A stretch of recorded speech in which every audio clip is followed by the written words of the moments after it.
10 km v nohách. Zatiaľ sa ide celkom dobre. Bojím sa, že som prepálil úvod, ale to zistíme. Máme prvé väčšie stúpanie teraz akurát. Dočím sa tak v strede poľa, si myslím, v takzvanej zemi nikoho. Za mnou nikto, predo mnou nikto. Tak snáď nezablúdim.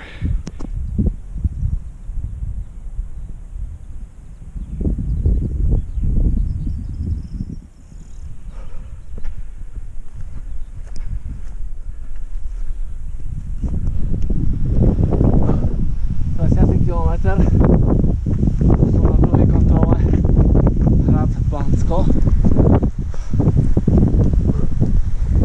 Toto ma čaká ďalšie. Toto ma čaká.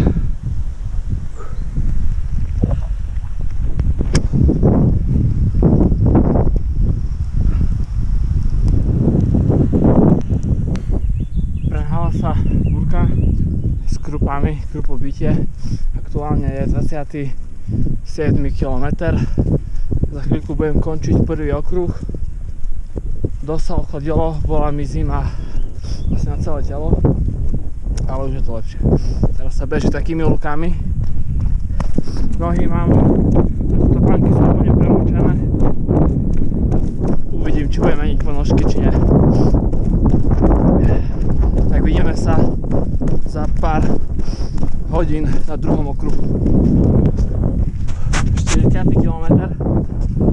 Akurát už som začal druhý okruh, vstúpam do zadná telnice. Tam je kontrola. Počasie sa trochu umudrilo, ale vyzerá to tak, že bude zase pršať. No a toto má byť najťažší úsek. Dúfam, že to dám za 10 hodín. Aby som o 8, najneskôr o 9 bol naspäť v Libovci a začal tretí okruh na Snežník. Cieľ je sa dostať pod 20 hodín celkového času. Tak ozvem sa, jak bude na tom najvyššom bode týchto pretekov, to je Komáři výška. Je to tu zase.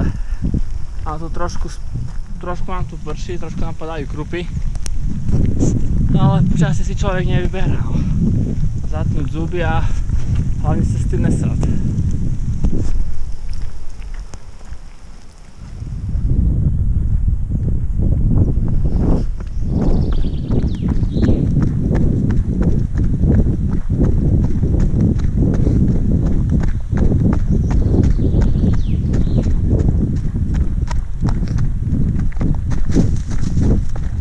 Tak, máme 50. km. Začal som akurát najhorší úsek na celej trati z druhého okruhu. Mám za sebou prvý kopec s názvom Rudný, ktorý nebol až taký hrozný, ako vyzeral podľa profilu. Teraz sa klesá dole, bude sa stúpať na vinný vrch, sama sa sklesá dole a bude sa stúpať asi na najťažší kopec celých pretekov, na Komáři výšku, Vistru, tak nejak. Držte palce.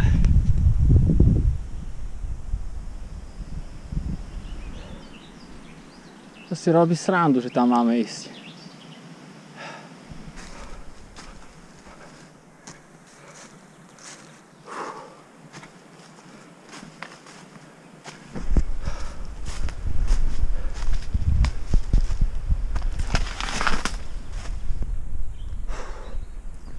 Šesťdesiaty kilometr. Mám so sebou dva ťažké kopce. Čaká ma tretí. Asi ten najdlhší aj najťažší. Ale keď to zvládnem, tak najhorší úsek mám za sebou. Potom zbeh do zadnej telnice zase, kde je občerstvovačka a stámať to istou cestou asi 10 km do Libovce a druhý okruh bude dokončený. Tak sa ešte hecnúť a napadlo. Tak sa ešte hecnúť a dať to.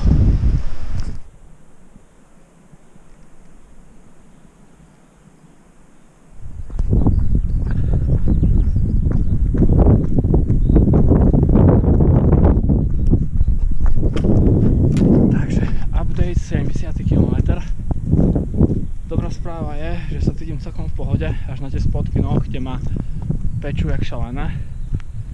Ale to už proste dám, nebudem si dávať druhé ponožky, lebo už by som sa potom neobul. Takže to proste už musím vydržať v týchto ponožkách. Zlá správa je, že som si neúmyselne skrátil trasu, neviem o koľko. Takže to budem musieť riešiť, jak prídem do Libovce s organizátorom. Asi nejakú penalizáciu, no.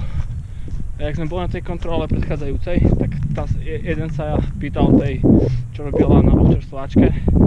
Povedala, že to je 12 km po ďalšiu občerstvovačku. Mne to vyšlo na 7. Takže tých 5 km vychádza tak zhruba na tú hoďku, no.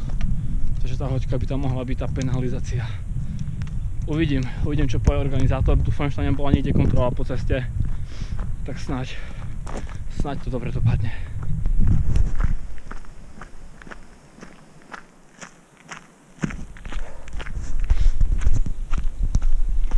80. kilometr.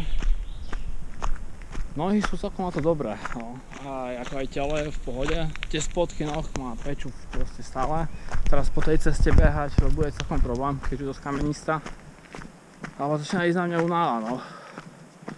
Snažím sa nejak mozog zamestnať pesničkami. Ale uvidíme, no, ako to funguje. 13 hodín 46 minút, no, na nohách.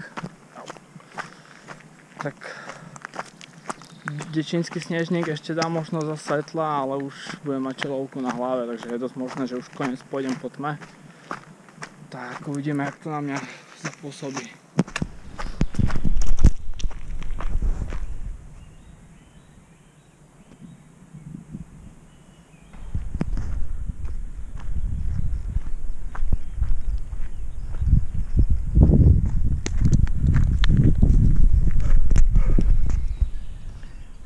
Kilometr, alebo asi vypla mi hodinka, ale bolo 87, takže to už bude 90.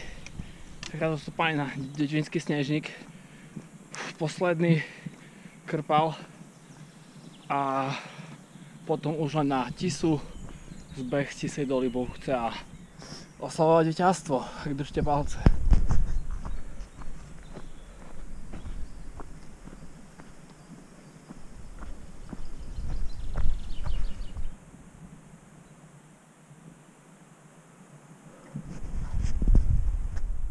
Posledný kopec dolaný. Tam ďalej by mala byť posledná kontrola, už potom len do Tisej a do Libovca. Ale mám dosť, som úplne dokatovaný.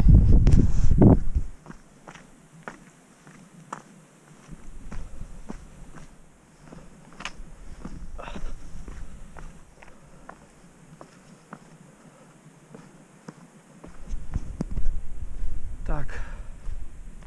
Posledné kilometre do Libovce. Zvládol som to.